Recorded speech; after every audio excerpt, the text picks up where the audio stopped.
Correspondent Catherine Harrods joins us. Catherine, what's in this memo? Well, thank you, Greta. I have a copy of the memo right here, and this is the kind of memo that gets sent out to members of the intelligence community typically after a major controversy. And given the timing, it seems clearly to be a response to the president's interview earlier this week on 60 Minutes, where he blamed the intelligence community for the rise of ISIS. And the memo is interesting because it specifically says that for 2 years, the intelligence community, and I'm reading from it directly, monitored, assessed, and called attention to the expansion of ISIS. So that is the case of the Director of National Intelligence, James Clapper. But on the other token, on the other hand, what he says is that none of us could have foreseen what was in the minds of these ISIS fighters, and they were so committed, or that the Iraqi military would collapse. But people who have dealt with the intelligence for years say that that just simply doesn't wash. For example, the DIA, the Defense Intelligence Agency, their job is to assess the militaries of foreign governments. You know, it's sort of interesting. In contrast, I mean, this memo that I got a copy from you, obviously,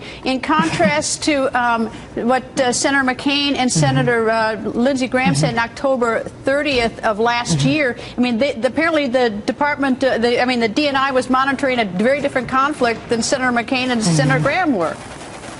Well, this memo seems to lay bare, I would argue, that the intelligence community is making the statement, which I think is somewhat in conflict with what the president said earlier this week, that for 2 years they were monitoring, assessing, and drawing attention to the intelligence. I mean, that to me is no longer in dispute. The question is whether and why the president and his team failed to act. And I think you have to ask yourself whether some of that really lies in the lap of the DNI, James Clapper. Critics have said to me, who've worked in the intelligence community, that they believe after he was on Capitol Hill with Senator